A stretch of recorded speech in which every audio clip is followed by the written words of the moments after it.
Hello नमस्कार, कसे आहात सर्व? मस्त आहात ना? मस्तच राहा सर्वांना. सर्वप्रथम श्री स्वामी समर्थ. तुम्हाला सर्वांना आजचा दिवस खूप छान आनंदाचा आणि आरोग्यदायी जाओ.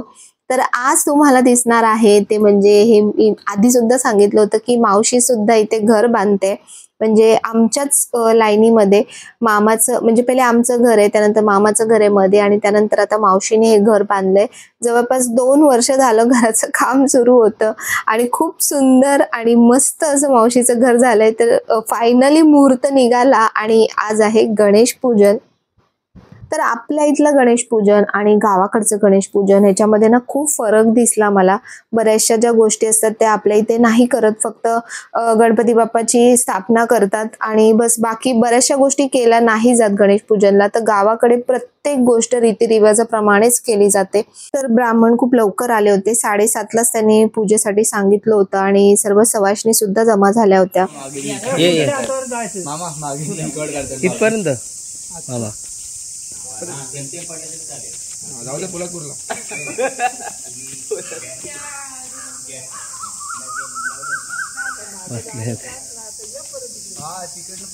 इथे इथे इथपर्यंत आहे अंजली. हा, आपल्याकडचे बऱ्याचदा पूजेचे जे मुहूर्त असतात ते थोडेसे उशिराचे आपण पकडतो, म्हणजे टाइम वाईज. पण इथे लवकर, गावाला जेवढ्या लवकर पूजा आटपते ना, म्हणजे तेवढ्या लवकर आटपायचा प्रयत्न केला जातो. आणि सकाळी लवकर पूजा झाली ना की आपल्याला पूर्ण दिवस मिळतो बाकीच्या इतर गोष्टींसाठी. तर आता सुरुवातीला पहिले हे पूजन केलं जातं, म्हणजे आपल्या पायरीवरती, पहिल्या पायरीवरती असं पूजन केलं जातं. त्यानंतर मग पहिले सगळीकडे आम्ही पाणी शिंपडून आलो, पूर्ण घराच्या भोवताली पूर्ण पाणी शिंपडून आलो. आणि बाहेर तुम्ही बघा, निसर्ग किती सुंदर दिसतोय, असं खूप छान वाटतं. म्हणजे गावाला काय माहिती, मला असं एक आपली जी नाळ अशी जोडलेली असते ना, तर तसंच असं होतंय की इतकं कनेक्टेड आणि इतकं भारी वाटत होतं ना गावाला. पाणी नाही वाटत, थोडा एवढं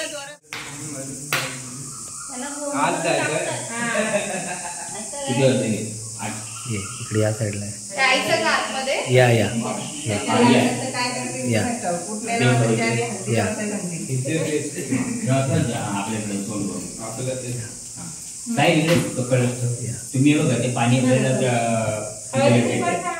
तर अशा प्रकारे बघा, पूजा त्यांनी खूप छान मांडली होती, मस्त. आणि थोडक्यातच पूजा केली होती. काका नव्हते आले, काकांना जरा काही काम होतं तर त्यामुळे त्यांना जमलं नाही यायला. तर ही स्वामींची बघा सुंदर अशी प्रतिमा ऋतिकने स्वतःच्या हाताने काढलेली आहे. किती सुंदर फोटो काढलाय बघा स्वामींचा. मला सुद्धा त्याने दत्त महाराजांची आणि स्वामींची सुंदर असा एक फोटो म्हणजे काढून दिलाय स्वतःच्या हाताने. आणि तो तर इतका म्हणजे अप्रतिम आहे ना की असं वाटतच नाही की त्या हाताने काढलेला आहे. तर पूजेला आता सुरुवात होणार होती आणि पहिले एक एक गोष्टी सगळ्या केल्या जातात. म्हणजे कुठे जे जे पूजन करायचं असतं सुरुवातीला, त्या सगळ्या गोष्टींचं पूजन केलं जातं. शेगडीची पूजा केली जाते. आणि मावशीने बघा खूप सुंदर घर बांधलंय, म्हणजे मोठं प्रशस्त असं किचन आहे. 2 रूम आहेत, म्हणजे 2 बेडरूम आहेत, हॉल आहे, किचन, बाहेरची पडवी म्हणजे आतली पडवी, बाहेरची पडवी, असं सगळं व्यवस्थित तिने, म्हणजे आपण जसं काही राहायलाच येणार आहे परमनंटली, अशा प्रकारेच तिने सगळं घर बांधलंय. पण खूप छान बांधलंय, मला आवडलं. कारण कसं असतं ना, आपल्याला इतर गोष्टींची काही काही सवय नसते. आपण मुंबईला राहतो त्यामुळे काही गोष्टींची सवय नसते. पण त्याच्यामुळे सगळ्या सोयी जर आपण करून ठेवल्या तर सगळे आल्यानंतर, मुलं वगैरे सगळे आल्यानंतर सगळ्यांनाच राहायला खूप छान वाटतं, मजा येते. आणि त्याच सोबत आपल्या ज्या पारंपरिक गोष्टी आहेत त्या सुद्धा आपल्या घरात असल्या पाहिजेत. म्हणून चुलीचं सुद्धा पूजन झालं, चुलीचा सुद्धा वापर केलाच जातो. चूल ही हवी, चुलीशिवाय गावचं घर कधीच पूर्ण होत नाही. तर सर्वात पहिले जी गोष्ट ती म्हणजे की दूध ओतू घालवणं. वास्तुशांती म्हणा किंवा गृहप्रवेश म्हणा किंवा गणेश पूजन म्हणा, अशा प्रकारे दूध ओतू घालू जातं. त्याच्यानंतरच आपण शेगडीवरती कुठलाही पदार्थ हा बनवतो. तर खूप दिवसांपासून मावशीची सगळी तयारी वगैरे सगळं सुरू होतं. कधी एकदा काम पूर्ण होतंय आणि कधी एकदा घरामध्ये जातोय, अशी प्रत्येकालाच खरंच उत्सुकता असते. तशीच तिला सुद्धा होती आणि अखेर छान असा मुहूर्त मिळाला तिला. आणि मस्त घरच्या लक्ष्मीने घरावरती स्टॅम्प मारलेला आहे. म्हणजे जी हाताची बोट आहेत ना ती उमटवली जातात. आमच्याकडे सुद्धा घरी ना मंदिरामध्ये बघा आईच्या हाताचे ठसे आहेत आणि जेव्हा मी मंदिर साफ करत होती देवघर, तर तेव्हा मी ते ठसे मिटवले नाहीत. कारण तिची जी खूप अशी जवळची अशी आठवण मला वाटते ती, आणि म्हणून ते ठसे कायम तिच्या हाताचे तिथे असेच राहावेत. आणि या किती म्हणजे अगदी न बघण्यासारख्या किंवा किती छोट्या गोष्टी असतात, पण ह्या खरंच किती मोठं काम करतात. म्हणजे घरच्या लक्ष्मीला किती महत्त्व असतं प्रत्येक गोष्टीमध्ये, हे ह्याच्यातून आपल्याला कळतं. तर बघा, हा एक घर आहे की हा एक रूम आहे, बेडरूम, की जिथे मावशीने देवघर बनवलंय. जसं आईने बनवले देवघर किचनमध्ये बनवून घेतलंय, तर तसंच मावशीने हे या रूममध्ये बनवून घेतलंय. आणि ह्याच्या सगळ्या बऱ्याचशा टाईल्स सुद्धा आम्हीच सिलेक्ट केलेल्या आहेत. तर आता चुलीचं पूजन होतंय, चुलीचं पूजन केलं जातंय. आणि चूल बघा किती सुंदर दिसते ना. हिला आणखीन ना असं छान लेपण करतात पूर्ण चुलीला, म्हणजे ती त्या जागेवरती छान फिक्स होते. आणि मग आपण म्हणजे जड वगैरे जर काही भांडी असतील तर ती सुद्धा आपण चुलीवरती मस्तपैकी ठेवू शकतो. तर आता चुलीचं पूजन झालं. सर्व एकेका गोष्टीचं पूजन करून त्या गोष्टींना मान देऊन त्यानंतर पूजेला बसवलं जातं. तर खूप सुंदर कलर काम वगैरे बघा तुम्ही, रंगसंगती घराची खूप सुंदर घेतली मावशीने. म्हणजे बऱ्याचशा गोष्टी ज्या आपल्या इथल्या मुंबईच्या असतात ना, त्या आणि गावच्या गोष्टी असं दोन्ही कॉम्बिनेशन करून तिने घर बांधलेलं आहे.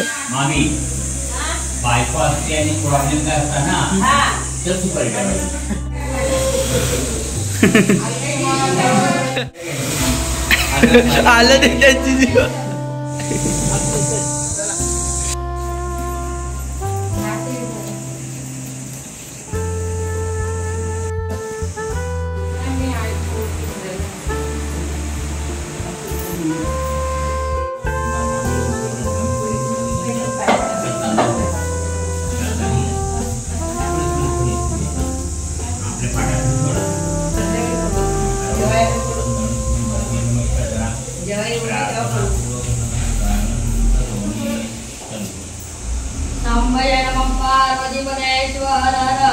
महादेव श्रीमज्जगद्गुरु पंचाचार्य महाराज की जय.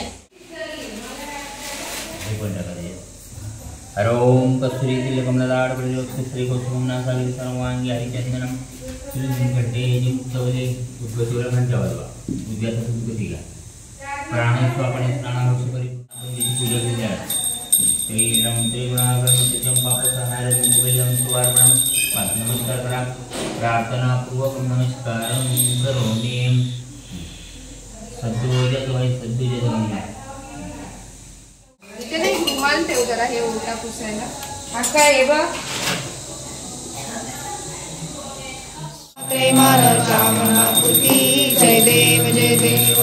नागाची तपारा तुझ गौरी कुमरा, चंदनाची उटी कुंकुम केशरा, हिरे जडित मुकुट शोभतो बरा, रुजुटी नुपुरे चरणी गागरिया.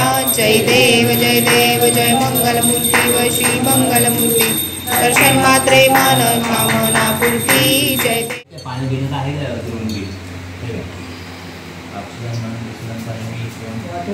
पाणी सुरुवात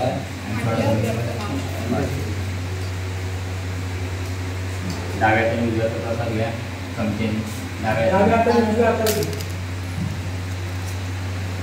तयारी करून ठेवायची आता लग्नाची पूजा होऊन ठेवा. तर अशा प्रकारे पूजा लवकरच आटपली, कारण 7:30लाच पूजा सुरुवात केली होती. जवळपास 8 वाजता पूजेला सुरुवात झाली होती आणि त्यानंतर 10-10:30 पर्यंतच मला वाटतं पूजा पूर्ण झाली.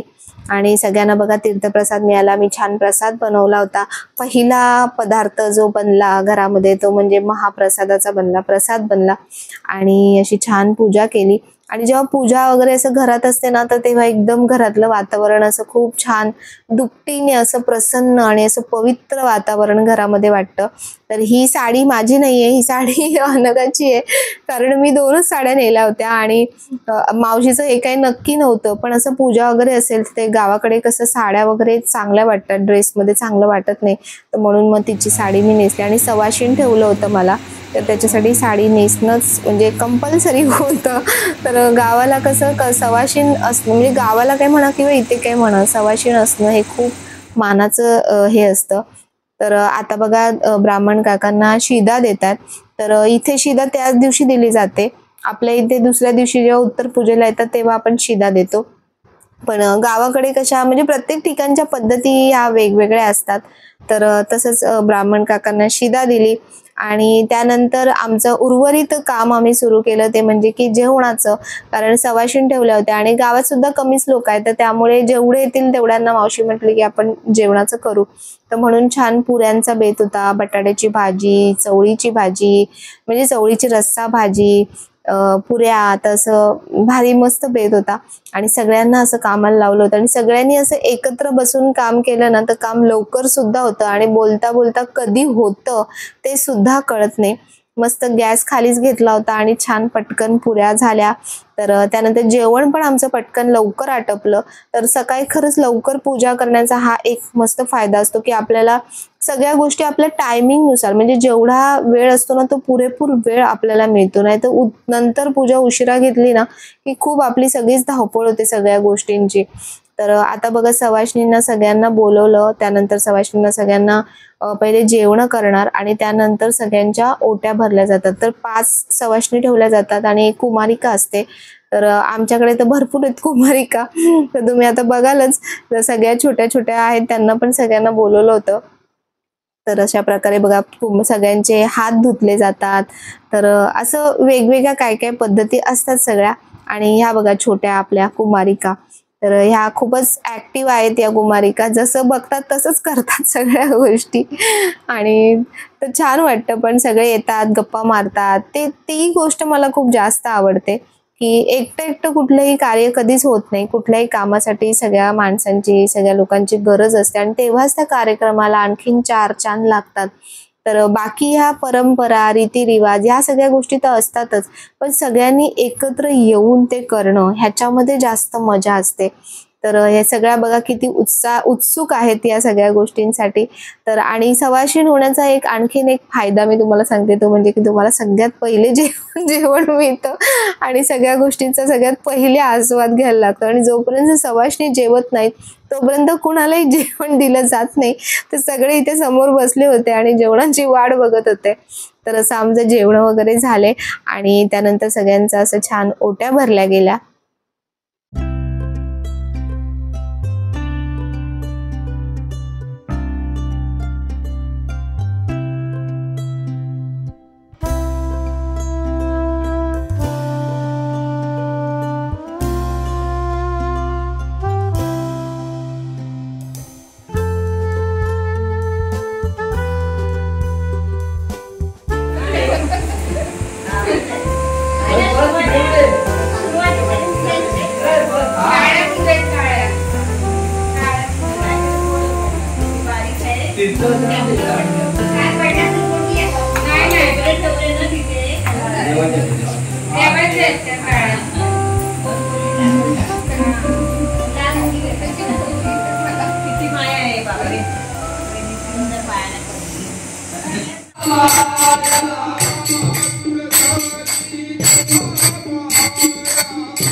दिवसभरात सगळे येऊन गेले, पाया पडून गेले आणि त्यानंतर रात्री मस्त असं हा सगळा भजनाची बैठक बसली मस्त.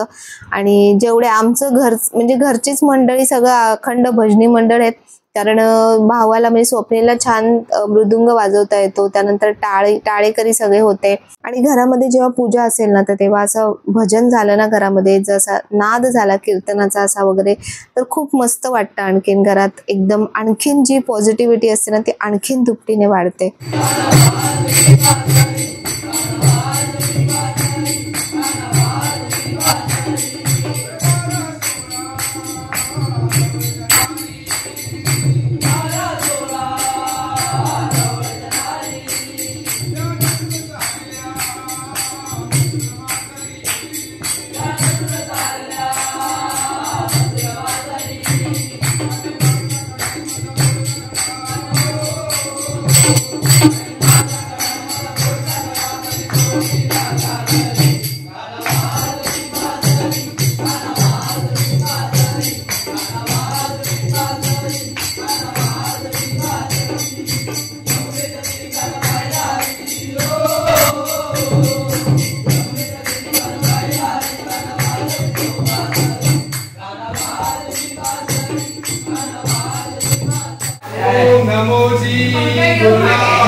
तुम्ही तिथे लात मारल यांचा काही भरोसा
तर असं मावशीच्या घराचा गृहप्रवेश, गणेश पूजन अगदी छान मस्त पद्धतीने झालं.